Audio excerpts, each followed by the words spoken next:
Hello, dear citizens of America. Today we'll be hosting our Lowery Institute talk show. This evening, we will be discussing different aspects of civic engagement and how everyday topics correspond with civic engagement.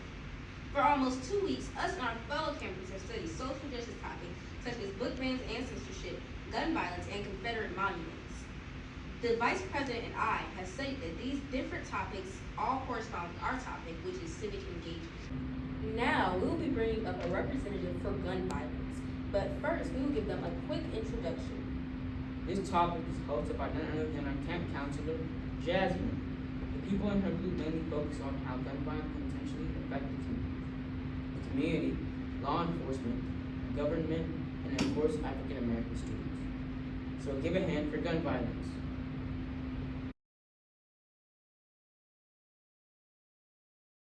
Joie finds a gun on the ground and picks it up and starts taking photos and videos on social media. Jerry walks by and stops to look at Joie.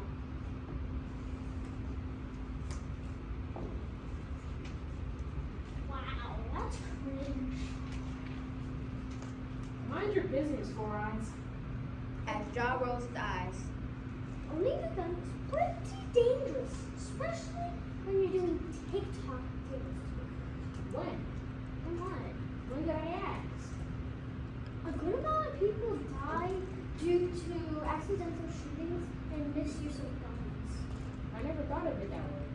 So you see, never pick up a gun that is not yours. Take time to think about whether the situation needs a gun or not. Guns should be used for protection and protection only. Joie is flexing a gun he picked up on social media and going live. Yo, word to my mother. That is my ops trying to see what's up. Jerry walks past Joie and sees that he's playing with the gun. Cringo. Cringo? I know you're not talking. Well, yes, I am. Because what you are doing is very unsafe. Do you see what I have in my hands? I can end your life in an instant. Why would you want to go to prison for the rest of your life? Gun violence is exaggerated by long-standing social problems in the United States, such as social equality and racial tensions. It's better than talking to you. Please, or I'm going to call the cops. Call them. Jerry calls the cops and they come.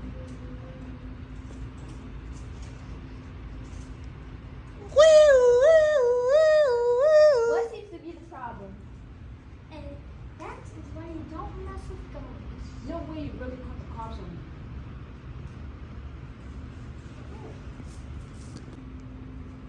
My customers! What are you doing, you hooligan? Don't call me hooligan, you bum. Hell no, there's this hooligan outside my store with a gun.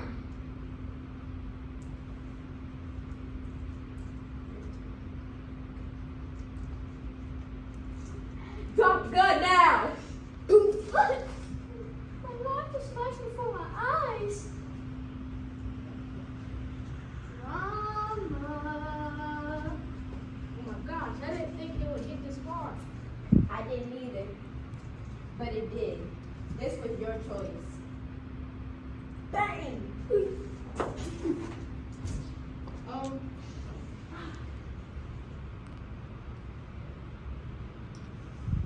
What are you doing? That was a great presentation. I really like how they included those facts about gun violence because it all goes back to civic engagement. Civic engagement and gun violence have relations due to the fact that people protest against gun violence. In addition to protesting, the general public, if they can qualify, can vote on certain social justice, social, economic, and political issues that includes guns. In addition to what was just said, video games that include firearms are a really bad influence, and because of that, certain video games have to be voted on before issued out to the public. Before we jump into the next topic, we will be doing a quick commercial break. Censorship has been a means of oppression for the Black community forever. It has been used to control the amount of information we have access to. This is important because by getting rid of books, they are taking knowledge away from our peers and students. We have censorship play a role in Jim Crow laws, segregation, and even slavery. During our camp, a very special team tackled censorship, and through projects and research they came up with a way to spread awareness. The government plays a huge part in hiding the truth in the books. One thing I learned is that knowledge is power, and when the education system took particular books out of the curriculum, it was their attempt to censor knowledge. Therefore, they're diminishing our power. With that being said, we'll now have a word from the education team. Thank you for that introduction, Ezra and Kennedy.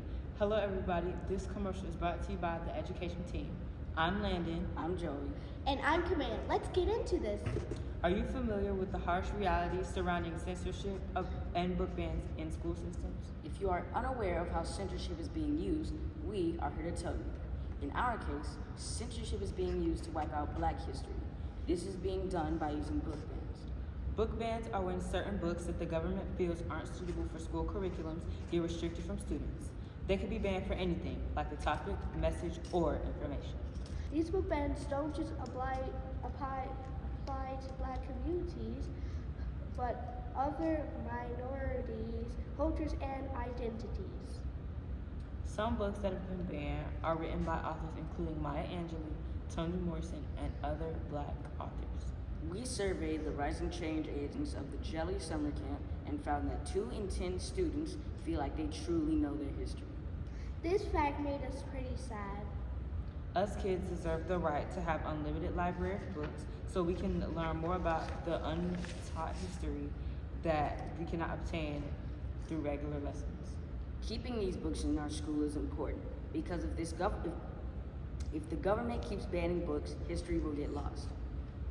It's unfair for generations to come because they won't have enough sources to know about their ancestors' journeys and what it took for them to give us the foundation we have today. Ways that you can keep books uncensored is by spreading the word with your families and friends that book banning is a major problem, even though it's not as serious to others. You can encourage your local offices to reverse book bans and or find other ways to distribute books to students without relying on schools.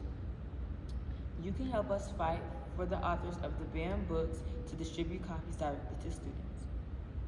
We are committed to making a change. So far, to combat this issue, we have done research on book bans and created many projects. We've made tote bags, pins, posters, and stickers to advertise our campaign so we can spread the word about book bans. We really hope that you spread the world with us. Hey change agents, have you seen that new book that Toni Morrison just published? Oh yeah, it was awesome. I really loved it. No, she's banned in my school. Well, just because she's banned at your school doesn't mean that you can't read it. Well, what other ways can I read it? You could go to your local library and read it there and pick up your own copy. Oh yeah, I heard about that. Yeah. Just because books are banned at your school does not mean that you're banned from reading them. Don't rely on your school to teach you your history. That was an amazing skit. I really like how they included those facts about book bans, as it all leads back to civic engagement. I say this because during and after book bans, concerned citizens organize peaceful protests. Another way that citizens have engaged in civic engagement is by volunteering to teach history that was taken out of books. Also, people have donated books that are currently banned. Caucasians choose to preserve their history by whitewashing curriculum so that they ban Black history, black stories, and authors. This is because the books gave us knowledge on true Black history. The more we learn about our history, the more power we have. With power, we can lead our own communities. This can also help better ourselves, which is a big step in civic engagement. Lastly, we'll bring up our Confederate monuments team. Here they have worked on finding out how different monuments support and display Confederacy. Currently, they have researched the monument in Stone Mountain and found out that the KKK casually went up there to commit cruel, racist, intimidating, and disrespectful acts. Welcome to our show, Wednesday Night Live. We are your hosts. What's up? I'm Audrey. Hello, I'm Jakobi. And today we are talking about Stone Mountain Memorial.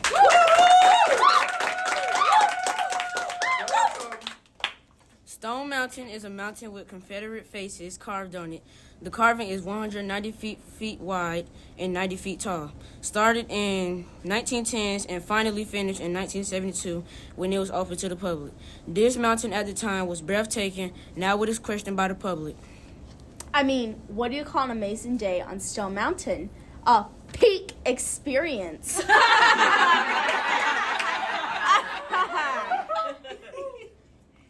Well, anyways, Stone Mountain. Oh, and guys, did you know that Jefferson's thumb is the size of a sofa? I mean, how funny As I was is saying, that? as a recent event/protest, many consider Stone Mountain to be a nod to white supremacy, as it depicts three men named Jefferson Davis, Robert E. Lee, and Thomas Jonathan Stonewall Jackson, who were all slave owners. Is that even surprising? Should I get into details about the people that risked their lives just to build a monument of racist people? I mean, that's shocking. It is pretty stupid to risk their lives to build three racist people, am I right? KKK. Let's talk about the KKK. The KKK, which stands for Ku Klux Klan, are the people who goes up there every year just to destroy the crops and burn the cross to commemorate their racism. I mean, who names their cult after what chickens do?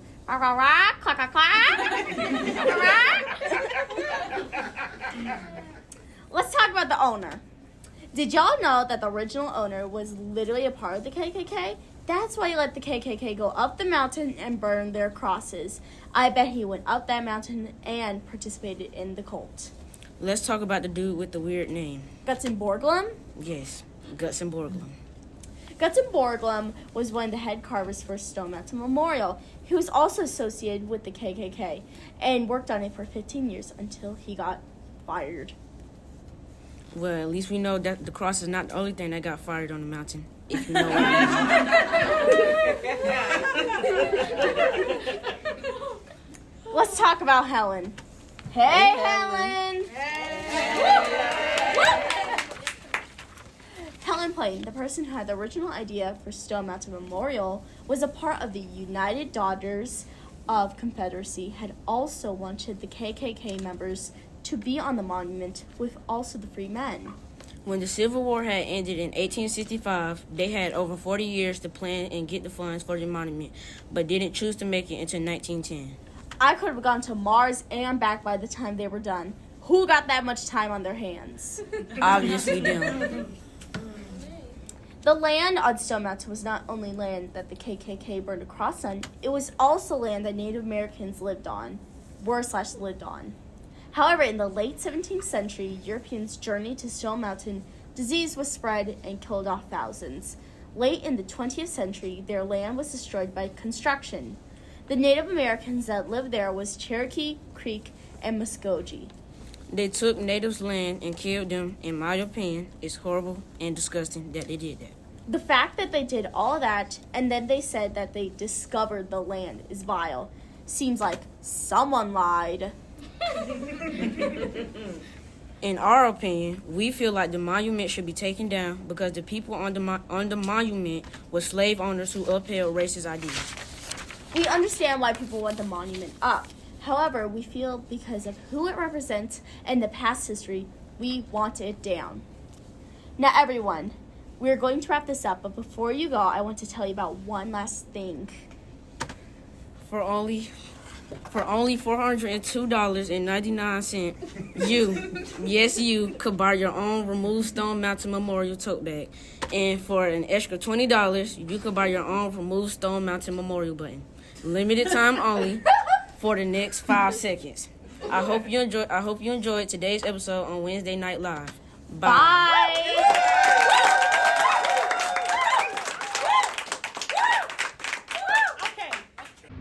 I can start off by saying I really enjoyed how you all acted in that skit. This can also be linked to civic engagement because they have protested against whether they should tear down or pick the monument up. People who firmly believe in taking down the monument have written letters to lawmakers which an active participation. In addition, communities have organized meetings to discuss this issue in an attempt to develop solutions. From both sides of the argument, they have shown that monuments and statues show that they have a great effect over the community. I personally believe that by keeping the monument, they are portraying that the Confederates who once owned slaves will forever be idolized and praised in the community. As we're coming to an end of this talk show, can we get a round of applause for these fantastic camp projects? I hope that you all have learned as much as we did. While we have gained a lot of knowledge from the other projects, we have come to the realization that civic engagement, especially voting, is essential to our everyday lives. Now, we will be discussing voting rights, how they have been violated, and how important it is to our community to know the true meaning of civic engagement. Here at the camp for almost 2 weeks, we have found that civic engagement is not just limited to voting, but in fact, civic engagement can mean volunteer work, donating to certain causes that help the community, protesting and debating. Civic engagement is a very important topic. I say this because without civic engagement, we would not have any of the issues that we have today. More specifically, if it wasn't for the people that took action, taught, and set an example within the Jim Crow era, Black people wouldn't have the right to vote today. However, there are still methods of voter suppression, which is why our voice matters. Join us in our Q&A so we can dive deeper into this topic.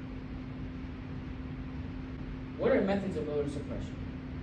Unfortunately, there are many forms of voter suppression, especially in minority communities.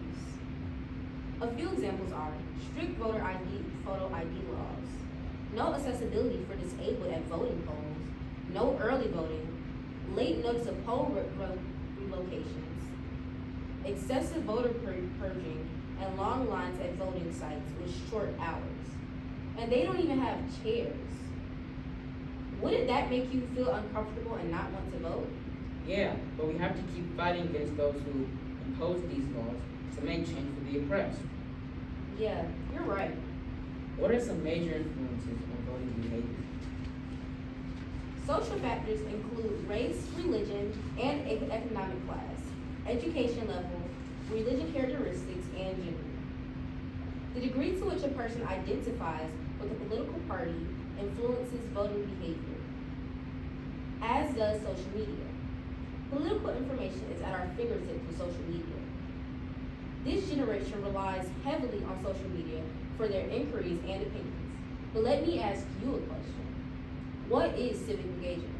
Civic engagement is any individual or group activity bringing issue to the public's idea of concern. This includes groups or communities working along with either political or non-political acts to protect values. Now I'm asking the questions. Why is voting important in our community? It is important because at the end of the day, you are voting for someone who can potentially change your entire community. It is also important because the people you vote for has complete power and control over your community. Voting rights have been an issue since the start of our nation. In 1776, white male property owners were given the right to vote.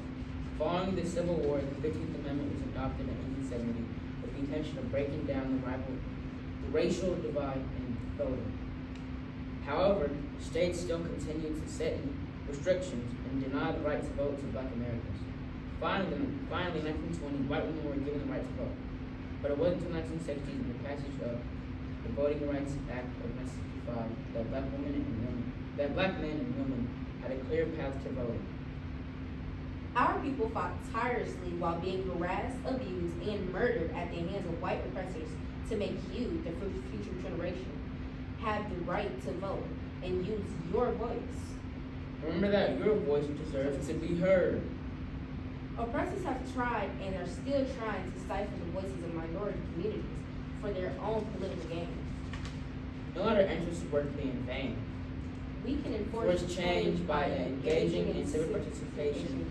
We are the future. Why would you ban a book about Black history? You say it's not fun. Why would you ban a book about Black history? You say it's not fun. Why would you ban a book about Black history? You say it's not fun. Why would you ban a book about Black history? You say it's not fun.